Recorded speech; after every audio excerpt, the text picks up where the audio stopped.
Olá, tudo bem com vocês? E aí, estão gostando das aulas? Qualquer dúvida é só falar, pois estamos prontos para ajudar.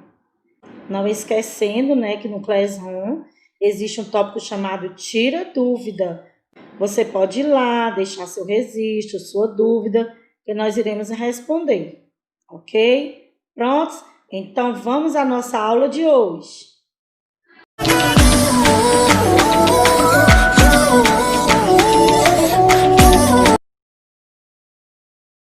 Olá pessoal, sejam bem-vindos a mais uma videoaula.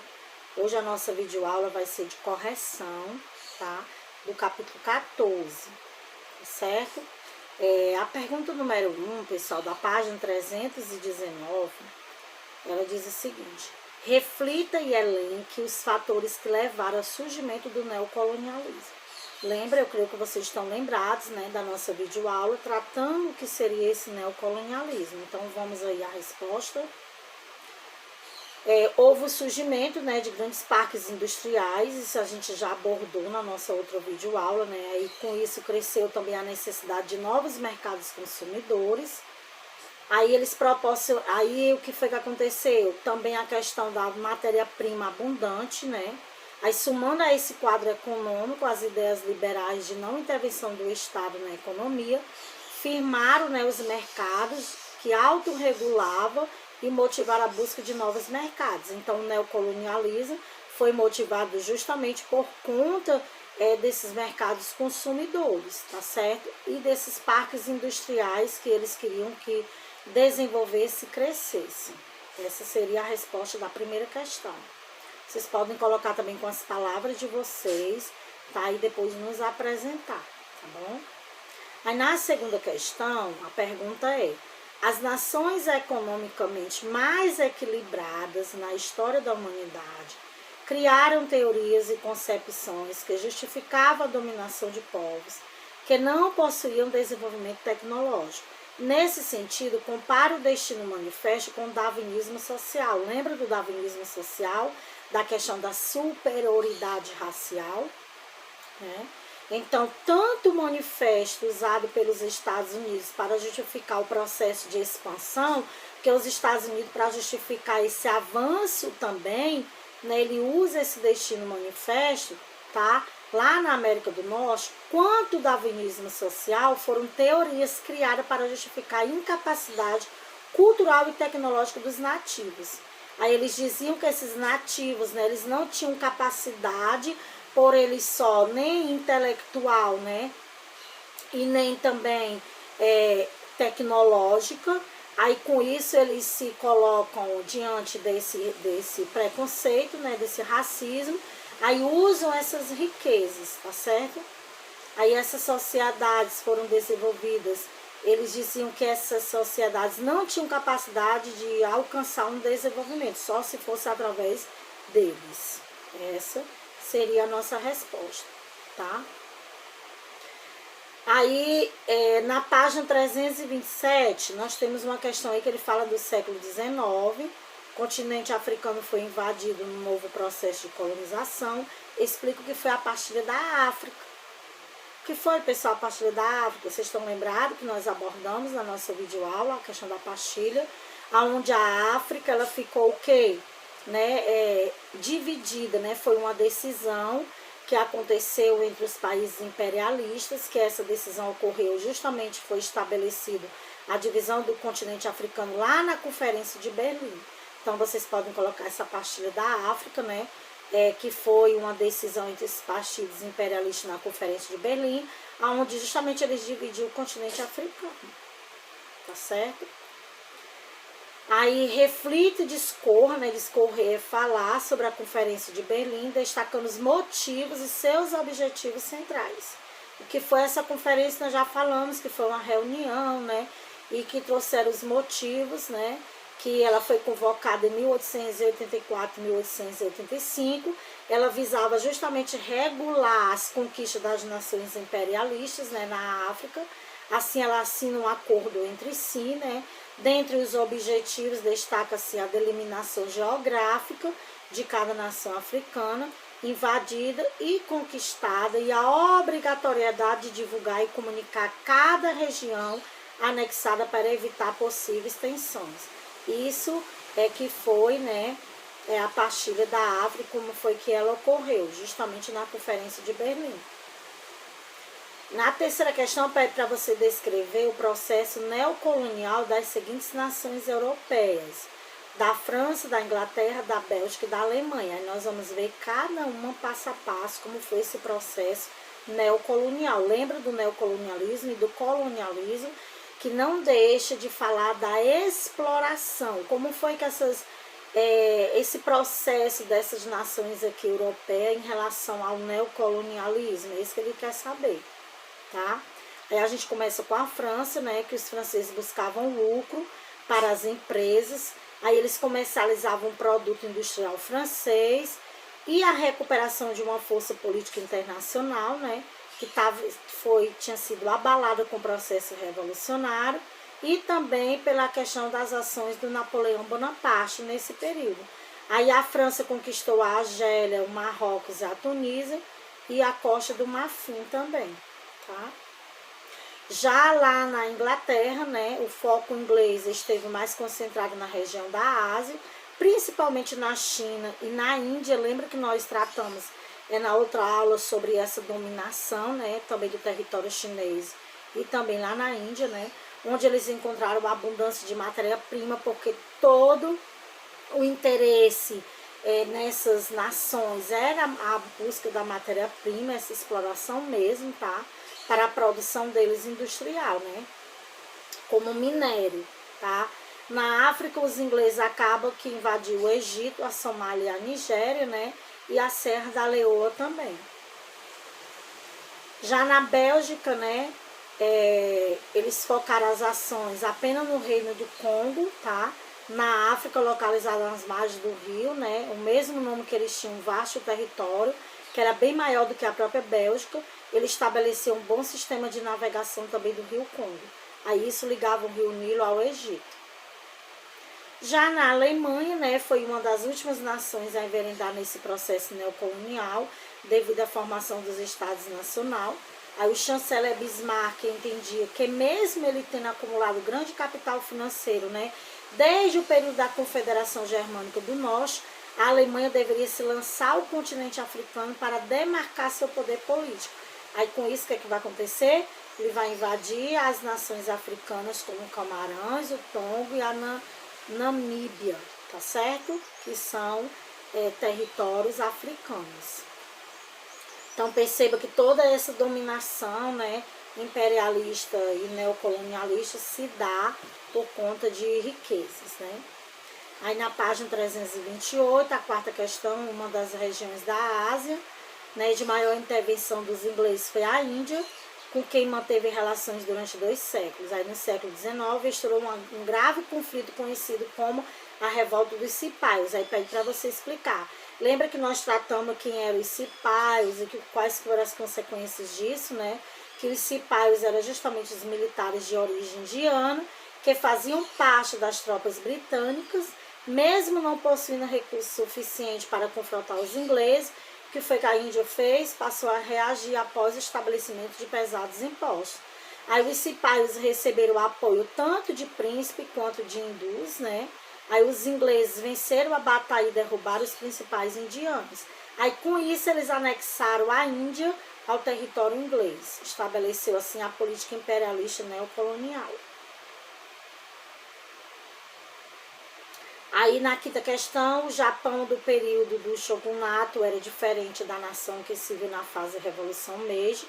Relaciona as diferenças e as semelhanças. Nós também tratamos na aula passada, né, sobre a era Meiji, o período em que o Japão ele deixa de ser uma nação fechada economicamente para outras, e a partir daí sai do sistema feudal e entra na era da Revolução, né, industrial.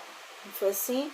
Aí você pode colocar que a sociedade japonesa era muito rígida, né, organizada, em camadas, só que ele não admitia contato, né, com os estrangeiros. É por isso que eles eram fechados e não tinha essa permissão, né, dessa comercialização. Eles não tinham esse foco.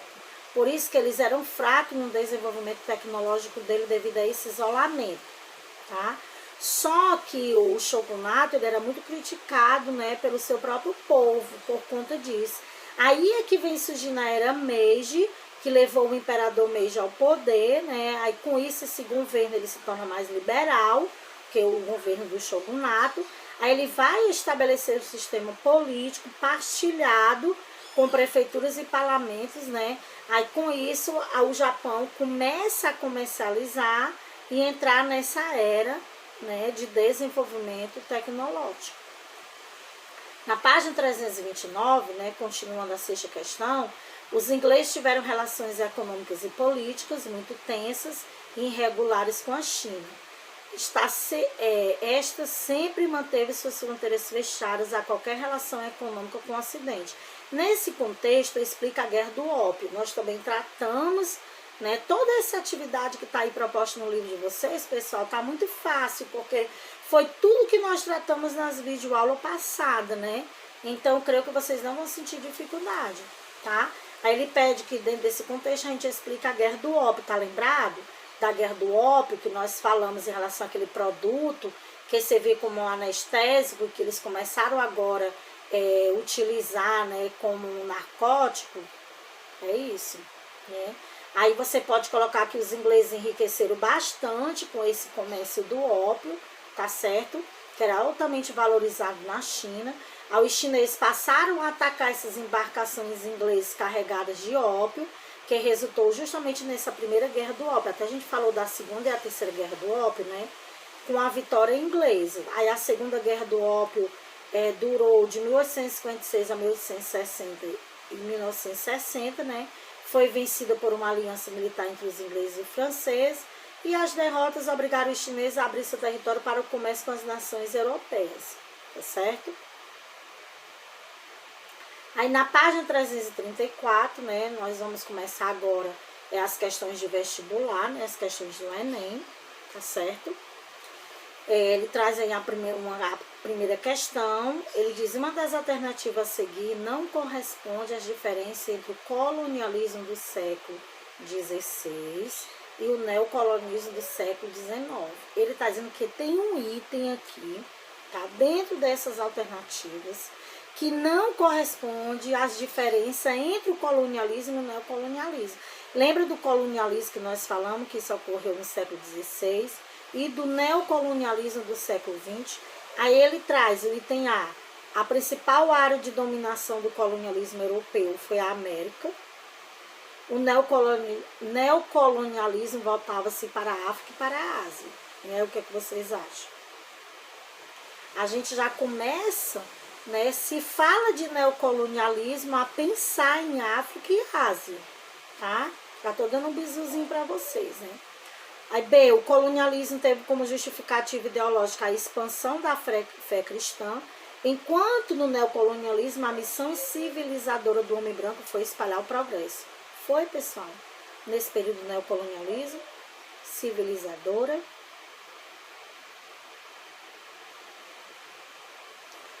Aí vem o item C, né? Os patrocinadores do colonialismo foram a burguesia financeira, industrial e os estados da Europa, América e Ásia, enquanto os do neocolonialismo foram o Estado metropolitano europeu e sua burguesia comercial. Então seria o item C, porque ele está falando aqui, né, trazendo uma grande diferença, tá bom? Entre essa questão dos patrocinadores, tanto do colonialismo quanto do neocolonialismo.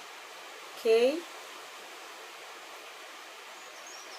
Aí a segunda questão, né, que é uma questão da PUC, ele vai falar do desenvolvimento capitalista, né, que foi desencadeado pela segunda revolução industrial, que provocou movimentos de ampliação de mercados, né, consumidores e de explicação de capitais. Como resultado da expansão do capitalismo do século XIX, pode-se destacar. Ele quer que você destaque aí qual foi esse resultado da expansão capitalista do século XIX. Será que foi o item A, que ele traz o neocolonialismo europeu na África e na Ásia?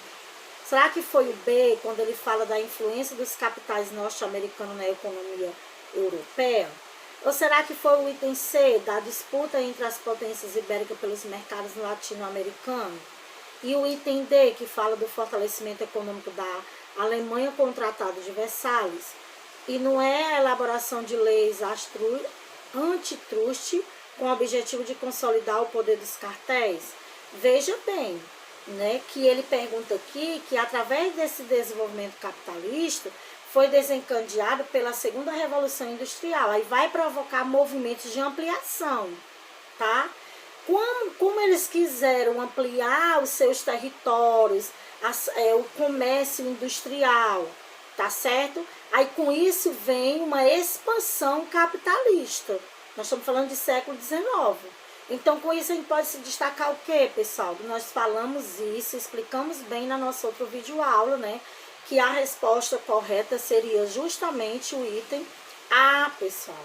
Por quê? Porque seria o neocolonialismo europeu na África e na Ásia. Lembra de expandir comércio, expandir fronteiras por conta da questão industrial? Então, o item correto seria o item A. Na terceira questão, ele traz o seguinte: o fenômeno do imperialismo, o neocolonialismo do século XIX, né, determinou a partilha da África e a dominação na Ásia pelas potências europeias. Foi resultado da expansão do próprio capitalismo e da sua necessidade, sempre constante de ampliação de mercados e áreas fornecedoras de matéria-prima e gêneros alimentícios. Assim sendo, é correto afirmar que a expansão imperialista, aí já vai falar aí, né, que seria correto afirmar sobre essa expansão imperialista, que ela se deu por meios pacíficos, a gente já vai por exclusão. Foi, pessoal, se deu através de pacificamente, com paz, não houve nenhum conflito, porque os povos africanos e asiáticos não possuíam uma tradição bélica, né, e guerreira, e não desenvolveram nenhuma resistência, não houve resistência.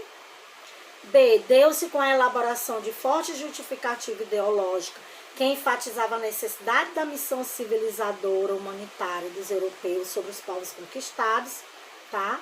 Será que essa elaboração foi, digamos assim, de uma necessidade civilizadora e humanitária? Ocorreu em virtude da necessidade de se levarem para as novas áreas conquistadas as grandes levas de trabalhadores desempregados? Será que é porque eles estavam tão preocupados que havia muitos trabalhadores, né, ali desempregados? Entendeu? Ou foi porque ele encontrou facilidades para se concretizar em virtude das sangrentas lutas internas travadas pelos povos africanos e asiáticos? Ou foi porque ele manteve as estruturas políticas e sociais dos povos africanos e asiáticos conquistados com a estratégia de garantir a autonomia para a obtenção de maiores lucros e benefícios? E aí, o que vocês acham? Vamos ver? Seria justamente o item B. Se deu com a elaboração de fortes justificativas ideológicas que enfatizava a necessidade da missão civilizadora humanitária dos europeus sobre os povos conquistados considerados culturalmente e racialmente inferiores. A gente falou sobre isso, que eles diziam, né, que por eles não terem condições, por eles eram raças inferiores, aí eles precisavam que eles entrassem lá para que houvesse um desenvolvimento. Lembra que nós tratamos também sobre isso? Na página 335, né, a questão 4 diz assim: a expansão capitalista do século XIX ficou conhecida como imperialismo e o domínio dos países europeus sobre a África e a Ásia, que foi denominado neocolonialismo. Sobre o resultado dessa junção, do neocolonialismo, tanto da África quanto da Ásia, né? Desses dois fenômenos, o imperialismo e o colonialismo na África e na Ásia, assinala a seguinte alternativa correta. Você vai juntar tanto o imperialismo e o colonialismo, tanto na África quanto na Ásia, e ver o que seria correto. Item A diz o seguinte: o imperialismo e o neocolonialismo ajudaram os povos africanos e asiáticos a saírem do seu atraso secular. Vocês acham que o imperialismo e o neocolonialismo ajudaram esses povos africanos a saírem do atraso?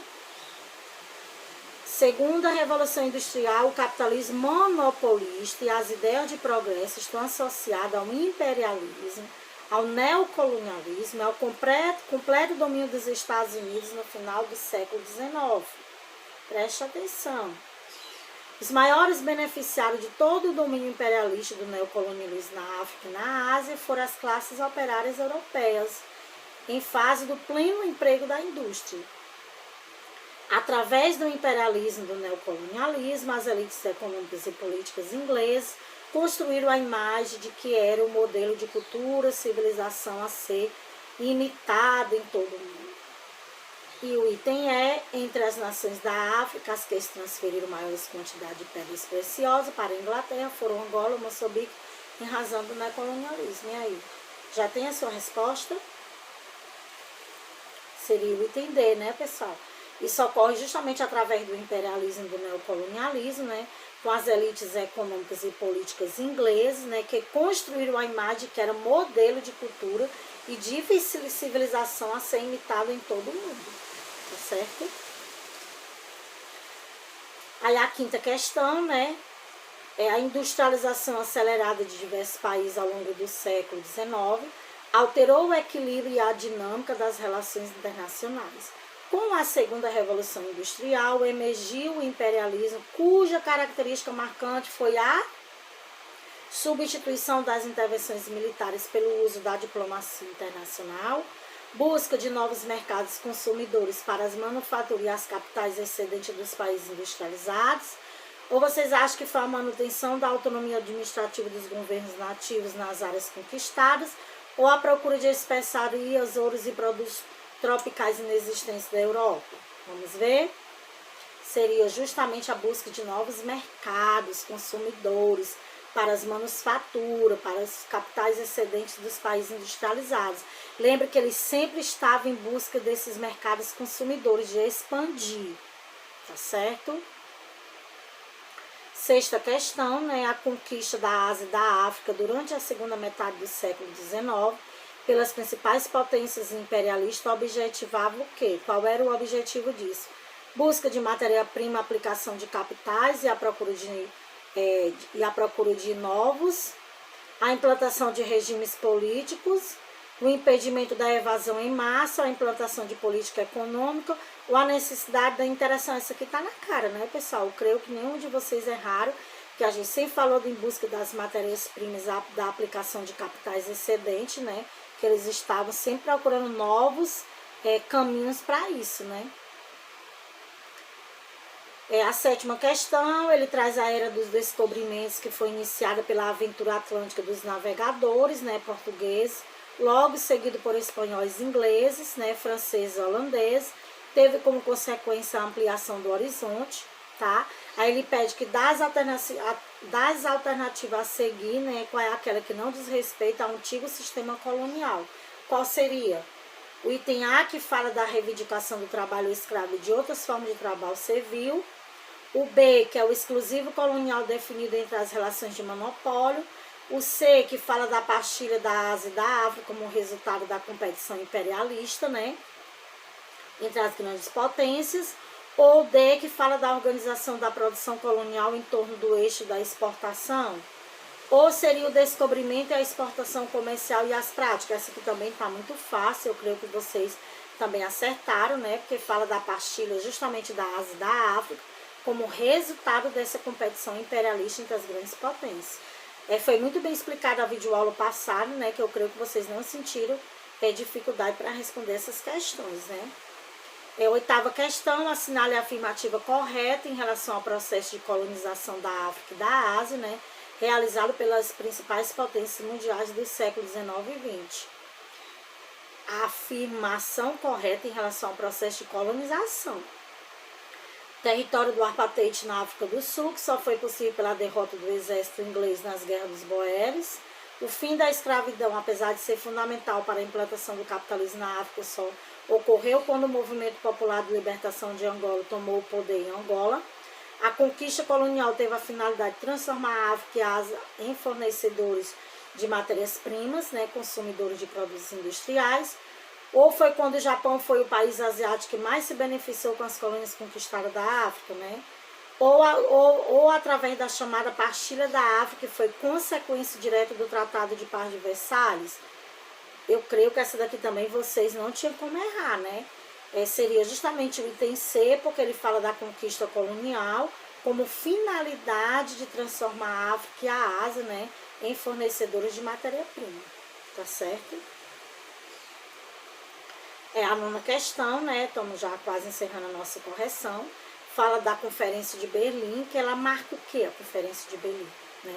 Estabelecimento da unificação alemã do Segundo Reich, reconhecimento da Itália como Estado Nacional, essa aqui também está muito fácil, nós explicamos também. Intervenção alemã na África após 72 dias, né, da Comuna de Paris. A partilha da África entre as nações europeias, está na cara, né, pessoal? O estabelecimento da unificação alemã e a instauração da República de Weimar. O que é que vocês acham? Partilha da África entre as nações europeias, né? A 10ª questão, né? A partilha do mundo resultou do interesse das potências imperialistas, né? Em que? Em investir suas capitais excedentes nas colônias, desenvolver a produção de gêneros alimentícios nas colônias, buscar áreas novas para essa questão da imigração, promover o desenvolvimento das colônias e favorecer a atuação dos missionários. Seria justamente investir, né, seus capitais excedentes nas colônias, tá? Obter mercados fornecedores de matéria-prima e reservar mercados para seus produtos industrializados, que era o que estava em alto, que eles mais queriam com esse poder imperialista, com essa ocupação e essa partilha do continente africano. Então é isso aí, pessoal, chegamos ao fim, né, da resolução de todo esse capítulo 14 das atividades, tá? Eu espero que vocês tenham conseguido responder pelas nossas aulas, tá certo? E alguma dúvida, nos procure, que vocês sabem aonde nos procurar, ok? Bem, gente, é isso. Este foi o conteúdo desta semana. Não esqueçam de estudar, de revisar o conteúdo, fazer as leituras e as atividades necessárias. Lembrando, dúvidas, nos procure no Classroom, no tópico Tira Dúvidas. Estamos disponíveis. Até a próxima aula.